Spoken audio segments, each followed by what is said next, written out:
Coucou, j'espère que tu vas bien, ça fait très longtemps que tu m'as pas vue sur YouTube et je suis très contente d'être revenue. Voilà, la vie fait que j'avais d'autres préoccupations, d'autres trucs en tête et j'avais pas forcément envie de faire des vidéos. Aujourd'hui je viens de te parler d'un sujet forcément, en lien un peu avec les dernières vidéos que j'ai pu faire. Parce que c'est vrai, depuis que je suis revenue de mon tour du monde, je m'intéresse énormément à tout ce qui touche à la culture arabo-musulmane et avec cette volonté en fait de me réapproprier de la manière qui me semble moi la plus juste les origines de la culture arabe, de la langue, de son histoire, de son contexte social avant, pendant, après la colonisation et également tout ce qui touche un peu à l'islam, au cœur de l'islam, à l'histoire de cette religion, de sa théologie, etc. Et aujourd'hui je voulais te parler de féminisme islamique.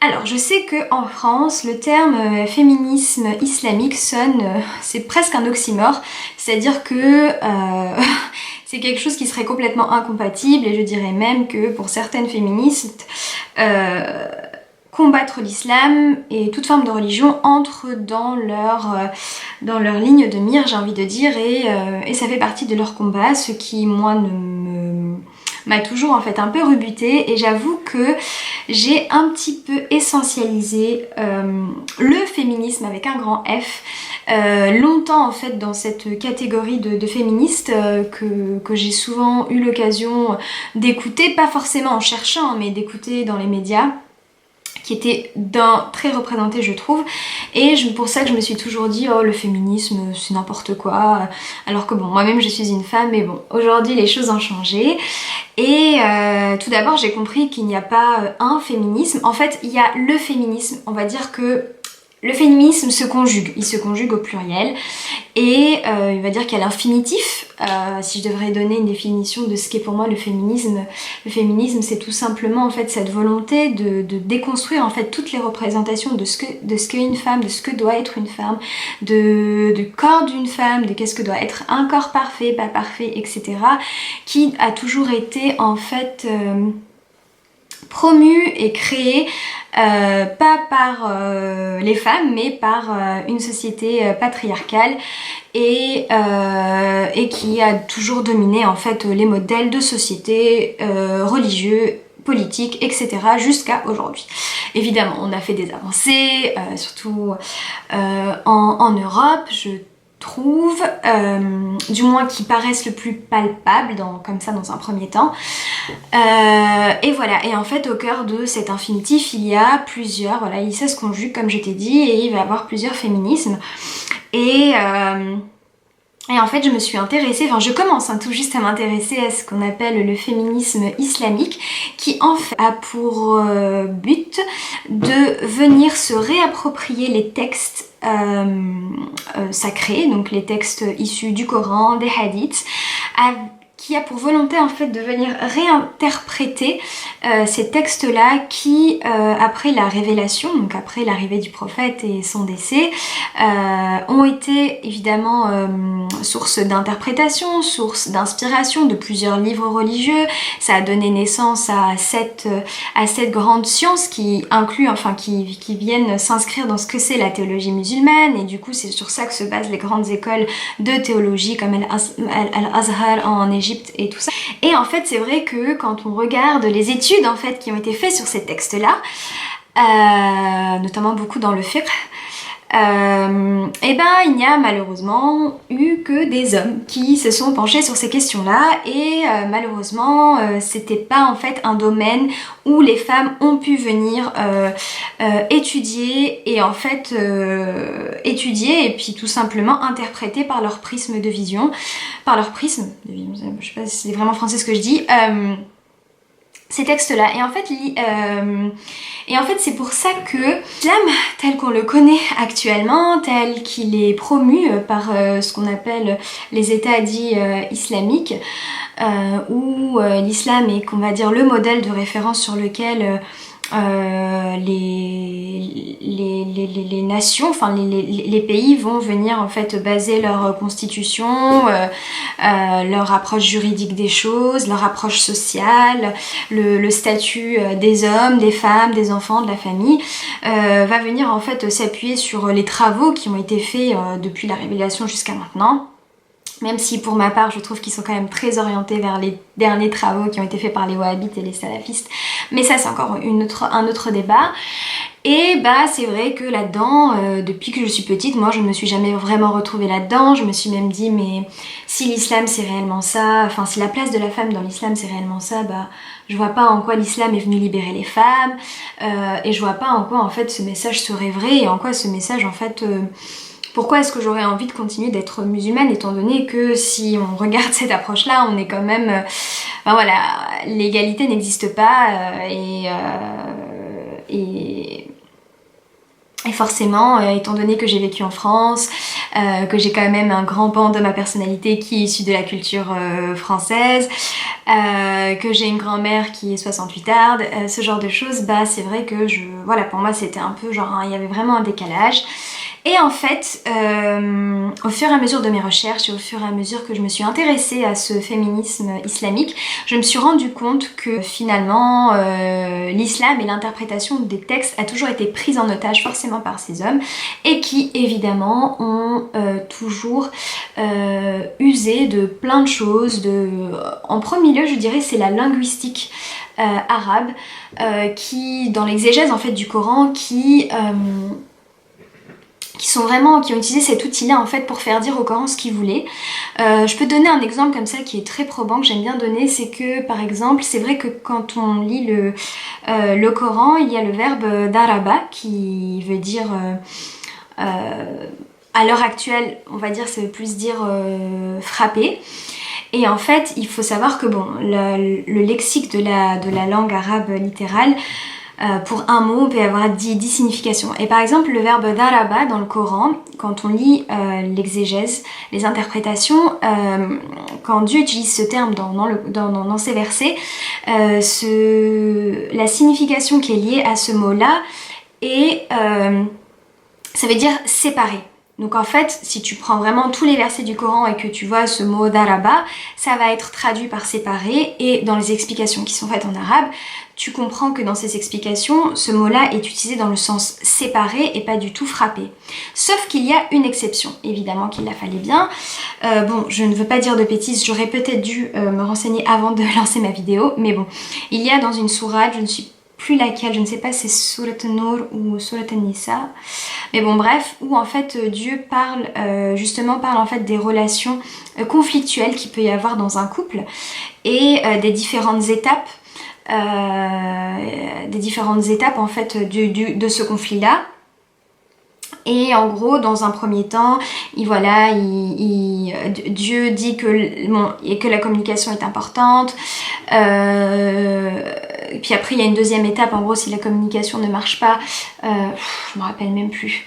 Bon bref, il y a quelque chose d'autre à faire. Et à la fin, Dieu utilise le verbe daraba et qu'en gros que les hommes doivent se séparer en fait de leurs femmes, sauf que ça a été traduit juste pour ce verset-là, et donc en fait les hommes seraient autorisés à frapper leurs femmes si les deux précédentes étapes que Dieu suggère pour résoudre les problèmes de couple n'ont pas été efficaces. Bah voilà. En fait ça c'est un exemple. Le but de cette vidéo n'est pas de revenir sur des points machin, je pense que j'aurai l'occasion de faire ça sur d'autres vidéos et je trouve ça vraiment passionnant, mais voilà, c'était pour te donner par exemple un exemple. Et donc en fait le féminisme islamique a pour but justement de se réapproprier les textes, de se réapproprier en fait tout simplement la théologie et de donner un regard féminin, un travail qui sera fait par des femmes qui auront du coup leur vécu en tant que femme. Je veux dire que moi en tant que femme musulmane française, je vais pas du tout avoir le même regard sur un texte comparé à une femme iranienne, chiite, enfin voilà, ça va être vraiment très différent, mais le but c'est que vraiment les femmes puissent avoir accès en fait au monde de la théologie et en fait venir venir restituer ce qui pour moi l'islam est venu faire dans son essence, c'est-à-dire rétablir une égalité homme-femme. Et j'ai pas peur de le dire, je sais que beaucoup de gens ne vont pas être d'accord avec moi, mais voilà, c'est un débat d'idées, hein. Je vous en prie, allez-y sur les commentaires, je serais très intéressée d'avoir votre avis et de discuter avec vous. Parce que je pense que l'une des choses les plus importantes dans notre religion, c'est ce qu'on appelle Al-Tawhid. Et Al-Tawhid, ça veut dire en fait l'unicité de Dieu. Et que, voilà, qu'il n'y a d'autre Dieu que Dieu. La ilaha illallah, c'est quelque chose qu'on entend régulièrement, qui est dans l'appel à la prière, qui revient dans des versets coraniques. Et c'est également présent tout au long quand même du Coran que Dieu est venu justement pour les opprimer. Ça, c'est quelque chose qui est mis en avant même par les savants avec qui je suis pas forcément d'accord ou qui ont un regard vraiment très machiste sur le rôle et la position de la femme dans l'islam. C'est qu'ils vont dire oui, comparé aux chrétiens et aux juifs, l'islam, il est venu libérer la femme parce que nous, on leur a donné un héritage. Bon, il faut dire qu'elle a le droit qu'à la moitié. Bon, ça, c'est un truc où je reviendrai dessus. Elle a le droit à l'héritage. Avant l'islam, dans la péninsule arabique, quand un bébé naissait, si c'était une fille, elle était la plupart du temps enterrée vivante. L'islam est venu enlever ça. Enfin voilà, la femme dans l'islam, elle peut travailler, elle peut disposer de son argent, etc. Ce qui est bien, ce qui est louable. Et qu'est-ce qu'ils disent encore? Que oui, que par exemple que Aïcha, donc c'est la femme du prophète, en gros dans le recueil des hadiths, donc c'est en gros un peu les histoires du prophète, les histoires rapportées du prophète, bah la plupart de ces hadiths viennent de Aïcha. Et donc Aïcha, elle est présentée même par ces savants-là comme en gros une savante de l'islam. Enfin je veux dire, c'est même sur... Enfin, les bases de la théologie actuelle se sont fondées en fait sur ces dires à elle. Et il y a une certaine vraiment hypocrisie, je trouve, entre voilà, vouloir brandir ça pour en fait se démarquer des autres religions et dire que nous on fait mieux qu'elles, mais dans les faits et dans le quotidien, et n'importe quelle analyse sociologique le prouvera bien, enfin, et même de par mon vécu, c'est pas du tout le cas. Malheureusement, dans les pays arabo-musulmans, la femme, elle est loin d'avoir acquis des droits aussi, enfin, qui paraissent aussi légitimes que les hommes. Et donc, en fait, pour revenir à mon idée de ce que serait en fait finalement la finalité du féminisme islamique, enfin du moins comment moi je le vois et comment d'autres féministes également le voient, c'est que elles aimeraient faire prévaloir surtout le tawhid qui serait en fait l'unicité de Dieu, et que donc l'unicité de Dieu dans le sens où il n'y a rien d'autre que lui, donc voilà, c'est-à-dire que rien n'est comparable à lui, et que finalement que toute forme de domination qui viendrait en fait instaurer qui viendrait en fait instaurer un rapport de dominé-dominant qui n'est autre que divin, ben en fait ne serait essentiellement pas musulman, ne viendrait pas de cette source coranique, islamique, divine en fait. Et je trouve que c'est très... En fait, je trouve ça très pertinent, et ça m'a tout de suite énormément accroché. Je me suis dit, mais voilà, enfin ça me fait beaucoup plus sens. Ça, c'est vraiment ce que pour moi est l'islam. Et là-dedans, je retrouve justement ce côté juste, quand Dieu a 99 prénoms, et un de ses prénoms, c'est... Voilà, c'est le juste. Et je me dis, oui, là, ça me fait sens. Après... il est évident que je ne suis pas en train de dire que je veux revendiquer le fait d'être...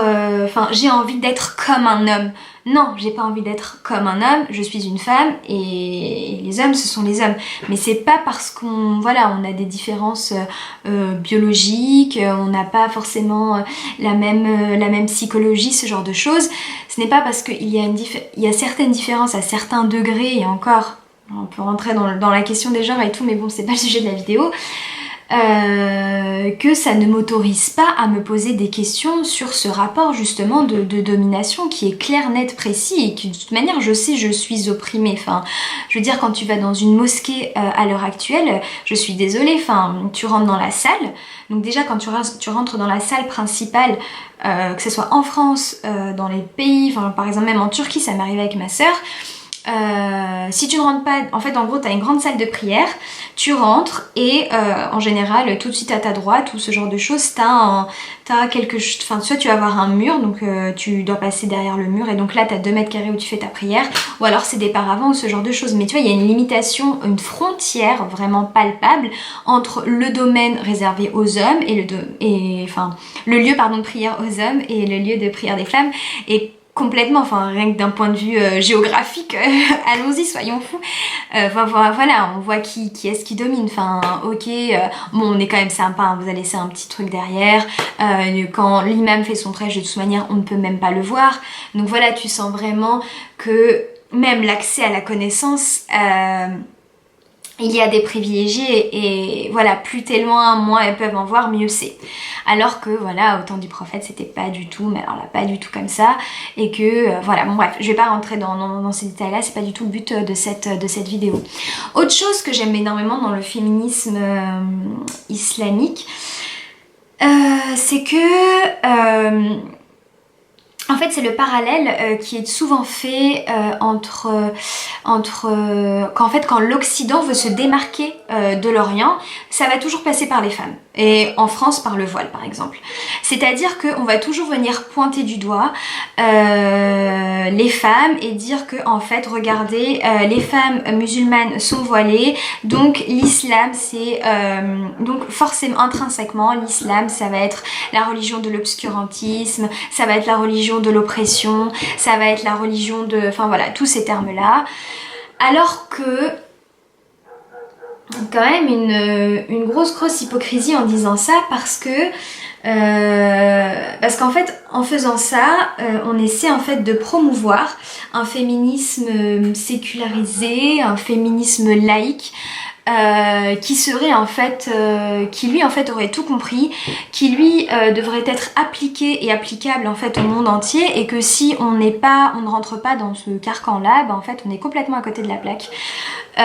Et en fait je me dis que dans un pays laïque avec une histoire comme la France, avec mai 68, etc., ça fait tout son sens. Je veux pas venir dénigrer ce qui a été fait, mais imposer un modèle comme ça dans une société musulmane où les gens sont croyants et ont le droit de croire, et heureusement, enfin, ça fait pas vraiment sens. Et je dirais même que l'hypocrisie est...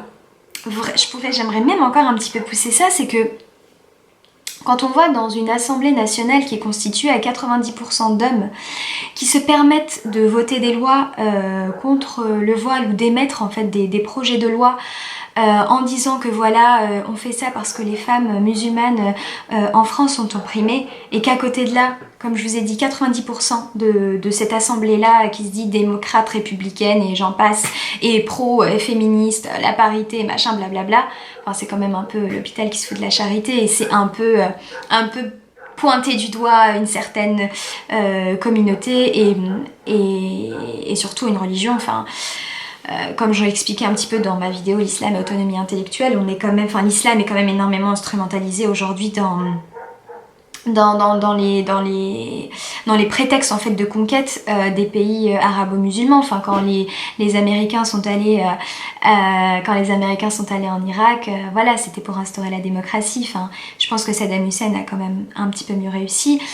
Et même, je regardais une conférence tout à l'heure hyper intéressante, je te mettrai le lien en barre d'infos, qui s'est passé à l'Institut du Monde Arabe, où justement on a invité des femmes, des sociologues, des avocates, je sais pas s'il y en a une qui n'était pas théologienne, je me rappelle plus, enfin bref, qui sont venues parler justement de ce que c'était l'islam, le féminisme islamique, qui expliquait qu'en fait au moment où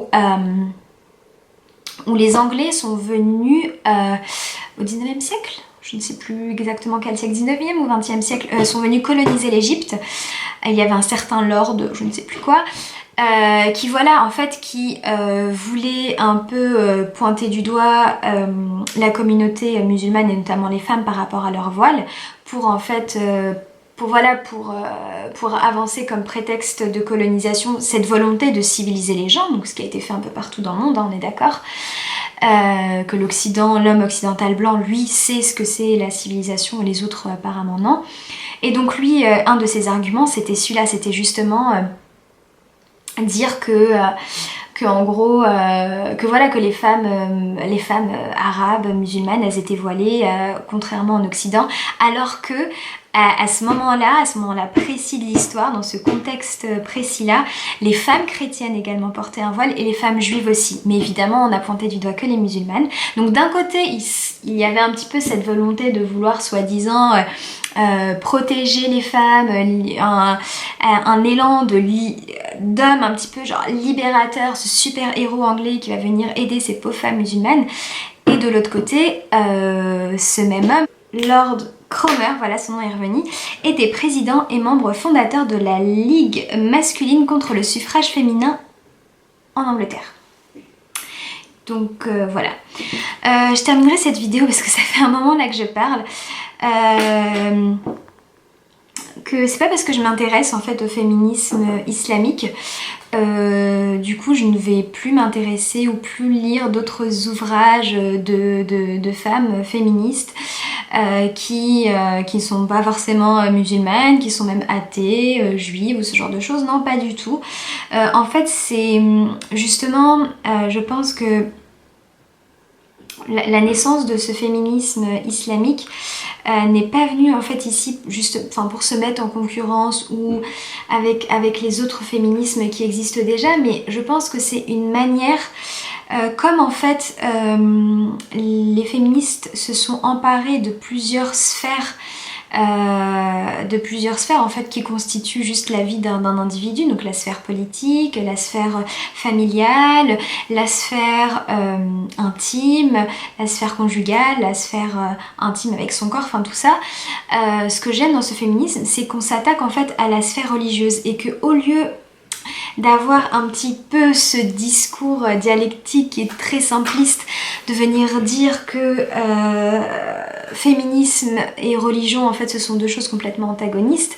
Non, c'est que oui, effectivement, les hommes ont utilisé la religion à des fins patriarcales, à des fins machistes, mais il est tout à fait possible de revoir les textes et du coup là je m'adresse aussi aux communautés chrétiennes, juives, hindouistes, enfin voilà, si vous êtes croyante et que d'ailleurs je ne sais, il faudrait que je me renseigne si dans d'autres religions ces courants-là existent également, mais bon je me doute que pour la religion judaïque et chrétienne, que religion juive, judaïque, n'importe quoi, ils ont dû faire affaire au même problème que pour l'islam, hein. Je pense que je connais très peu de théologiennes juives du 5e siècle, ce genre de choses. Je pense que ça a toujours été quelque chose de réservé aux hommes. Enfin, d'ailleurs, quand on voit que des rabbins, que des prêtres et des imams hommes, alors que bon, au temps du prophète, il y a déjà eu une imam qui était femme. Enfin bref, voilà, je me dis que je trouve ça vraiment intéressant à tous les niveaux, au niveau de la croyance, au niveau de la foi, au niveau de la théologie, au niveau intellectuel, au niveau social, enfin tous ces niveaux-là, je trouve ça vraiment très intéressant, historique aussi, qu'on puisse aborder le féminisme justement dans la sphère du religieux, là où on s'y attend pas forcément. Enfin moi par exemple qui n'ai connu et grandi, enfin voilà, j'ai grandi en France, donc c'est vrai que dans les récits que j'ai pu lire, voilà, on pointe beaucoup du doigt la religion, mais à juste titre, hein. Je veux dire, la religion, c'est en fait, je n'arrête pas de dire ça depuis 20 minutes, mais évidemment, hein, la religion telle que je la connais, telle qu'on me l'a transmise, moi je l'ai toujours rejetée en bloc, du moins dans ce domaine-là, et en fait je me dis, mais pourquoi pas? Et puis même si cela peut tendre en fait à une laïcisation, si je puis dire, du féminisme dans les pays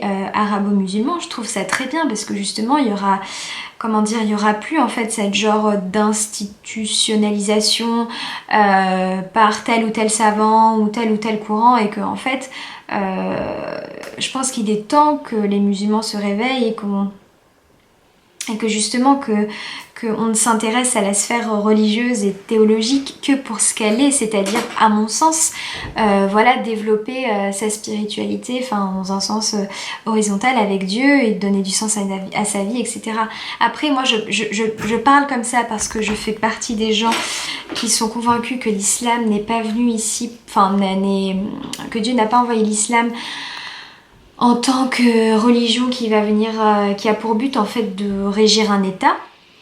Parce que le prophète n'a jamais créé d'État, il n'a jamais eu de rôle de calife ou de sultan, enfin donc voilà, avec cette volonté